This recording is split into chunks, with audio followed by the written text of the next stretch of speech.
یہ ان دنوں کی بات ہے جب میرے فائنل ایگزام چل رہے تھے اور فیس کے لیے رقم کی ضرورت تھی۔ گھریلو پریشانیاں ہونے کی وجہ سے میں چاہتی تھی کہ میں خود کچھ کروں اور اپنی فیس اپنے پیسوں سے ادا کروں۔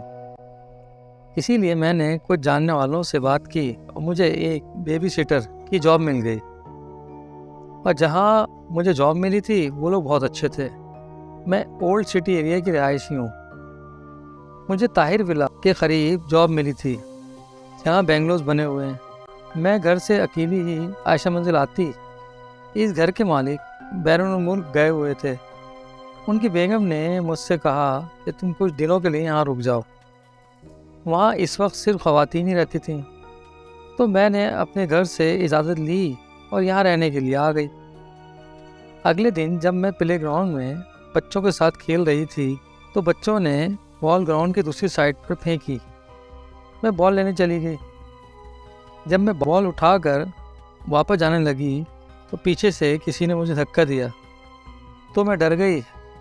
میں سمجھی شاید بچوں کی شرارت ہوگی۔ مڑ کے دیکھا تو وہاں کوئی بھی نہ تھا۔ کے بعد جانے لگی تو میرا دوپٹہ پھولوں کی کیری میں اٹک گیا۔ اسے نکالنے کے لیے مڑی تو پھر کسی نے پیچھے سے مجھے دھکا دیا۔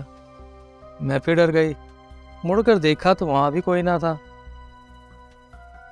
اس وقت مجھے بچوں کے ہنسنے کی آوازیں آئیں، جبکہ وہاں دور دور تک کوئی بچہ نہ تھا۔ میں نے کہا اللہ کے واسطے مجھے جانے دو، میں یہاں صرف بال لینے آئی تھی۔ اس کے بعد میں فوراً وہاں سے چلی گئی۔ وہ وقت عصر کا تھا۔ اس گھر میں ایک جگہ نماز کے لیے بنی ہوئی تھی۔ گھر کے تمام افراد وہیں پر نماز پڑھا کرتے تھے۔ وہ کہنے لگے کہ عصر کے بعد وہاں نماز پڑھنے مت آنا۔ یہ سن کر مجھے بڑی حیرت ہوئی کہ نماز کے لیے بھلا کوئی کسے کیسے منع کر سکتا ہے۔ لیکن ایک بات میں نے ہمت کی اور چپکے سے وہاں نماز کے لیے چلی گئی۔ لیکن باجی نے مجھے دیکھ لیا اور کہا تم بہت بہادر ہو، لیکن اب دیکھنا تمہارے ساتھ کچھ نہ کچھ ہوگا۔ وجہ پوچھی تو انہوں نے کچھ نہ بتایا، چلی گئی۔ عشاء کی نماز پڑھ کر میری عادت ہے کہ میں تھوڑی دیر کے لیے سو جاتی ہوں تاکہ تہجد میں اٹھ سکوں۔ تو اس دن تہجد کے لیے میں اٹھی، اور جب وضو کرنے گئی واش روم کے لیے مجھے دوسرے کمرے میں جانا پڑتا تھا کیونکہ بچوں کے کمرے میں سوتی تھی۔ تو جب میں وضو کر کے لوٹ رہی تھی تو میں نے اس کمرے میں ایک کالا سایہ دیکھا، جس کو دیکھ کر میں ڈر گئی، اور غور سے دیکھا تو وہ ایک مردانہ سایہ تھا۔ اس کے ہاتھ میں لاٹھی بھی تھی۔ میں نے خوف کے مارے آیت الکرسی پڑھی اور وہاں سے بھاگی اور سیدھا اپنے کمرے میں گئی اور کمرہ لاک کر لیا۔ نماز پڑھنے کے بعد صبح فجر میں جاگ گئی اور ڈر کے مارے یہی سوچتی رہی کہ یہ میرا وہم ہی ہو تو اچھا ہے۔ خیر وقت گزر گیا۔ دوسرے دن کی بات ہے کہ میری باجی کی ایک نند بھی تھی جو میری ہم عمر تھی۔ اسی وجہ سے میری اس سے بہت اچھی دوستی ہو گئی تھی۔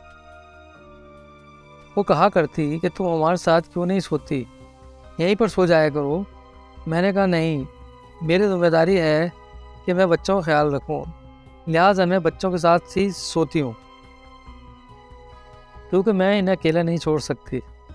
بہرحال عشاء کی نماز کے بعد میں وہاں سو گئی۔ تہجد کے وقت دروازہ کھلا اور وہی نند اندر داخل ہوئی، اور میں نے دیکھا وہ میرے سر کے سائڈ کی طرف کھڑی ہو گئی، اور اس نے کہا میری بات غور سے سنو، تمہارا بھلا اسی میں ہے کہ تم یہاں سے چلی جاؤ، تمہیں یہاں سے ہر حال میں جانا ہو۔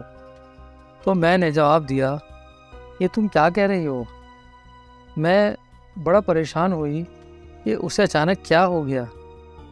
میں نے کہا تم جن ہو کیا؟ میں نے یہ بات محض مذاق میں کہی تھی، لیکن اس نے کہا تم نے ٹھیک سمجھا، اسی لیے کہہ رہی ہوں کہ یہاں سے چلی جاؤ۔ دراصل وہ اس کے روپ میں آئی ہوئی ایک چڑیل تھی۔ اس نے کہا تمہاری وجہ سے ہم یہاں کے لوگوں کو نقصان نہیں پہنچا رہے۔ میں نے کہا تمہارے پاس کیا ثبوت ہے اس کا؟ اس نے کہا یہاں کے رہائشی لوگ ہمیں پسند نہیں، ہم اس گھر کے شیشے توڑ دیں گے اور ان شیشوں سے بچوں کو زخمی بھی کر دیں گے۔ اور وہاں پر تقریباً 10 بچے تھے۔ اس کے بعد وہ وہاں سے غائب ہو گئی۔ اس واقعے کے بعد میں بہت ڈر گئی۔ 3 دن چھٹی کرنے کے بعد جب اس گھر میں واپس آئی تو میں یہ دیکھ کر حیران رہ گئی کہ کہ ایسا ہی ہوا تھا جیسا اس چڑیل نے کہا تھا۔ گھر کے تمام شیشے ٹوٹے ہوئے تھے اور بچے بھی زخمی تھے۔ میرے پوچھنے پر انہوں نے بتایا کہ بچے کھیل میں زخمی ہو گئے ہیں، حالانکہ مجھے اچھی طرح معلوم تھا کہ ان کے ساتھ کیا ہوا ہے۔ میں سمجھ گئی کہ ان لوگوں کو جنات کے بارے میں سب کچھ پتہ ہے، لیکن وہ مجھ سے چھپاتے رہے۔ میرے ذہن میں خیال آیا کہ اگر یہ بات میں ان لوگوں سے ڈسکس کروں تو وہ مجھے غلط نہ سمجھیں، اور آج کل کے حالات بھی ٹھیک نہیں، اور لوگوں کا کیا بھروسہ کہ وہ سارا الزام مجھ پر ہی لگا دیں۔ لہٰذا ڈر کے مارے میں نے اس بات کا ذکر ان سے نہیں کیا۔ پھر جاب کو بھی خیرابت کر دیا۔ جب جاب کو چھوڑنا چاہا تو انہوں نے کہا کہ ہم تمہیں جانے نہیں دے سکتے، تمام بچے تم سے مانوس ہو گئے ہیں، تمہیں یہاں کیا پریشانی ہے؟ خیر جیسے تیسے میں نے وہ جاب چھوڑ دی۔ خیر کچھ دن بعد ان کی نند، جو میری گہری دوست بن چکی تھی، کا فون آیا کہ یار تم نے اتنے اچھے پیکیج کے ساتھ یہ جاب کیوں چھوڑ دی، اور وجہ بھی نہ بتائی، تم کچھ تو ہم سے چھپا رہی ہو۔ لیکن میں نے کہا بس جس وجہ سے میں نے جاب کی تھی وہ ضرورت پوری ہو گئی ہے، لہٰذا اب مجھے جاب کی ضرورت ہی نہیں۔ لیکن اس نے کہا میری والدہ تم سے ملنا چاہتی ہیں، لہٰذا ایک بار مل لو۔ اب تو ہم نے گھر بھی چینج کر لیا ہے، لہٰذا میں راضی ہو گئی، اور میں نے کہا ٹھیک ہے میں والدہ سے ملنے آؤں گی۔ اس کے بعد جب میں ان کے گھر گئی تو وہ لوگ مجھ سے بہت اچھی طرح سے ملے، پھر باتوں باتوں میں مجھ سے پوچھنے لگے تم نے جاب کیوں چھوڑ دی۔ تب میں نے انہیں تمام واقعات سے آگاہ کیا۔ وہ تمام واقعات سننے کے بعد انہوں نے جو ری ایکشن دیا تو میں سمجھ گئی کہ وہ ان کے بارے میں سب جانتے تھے۔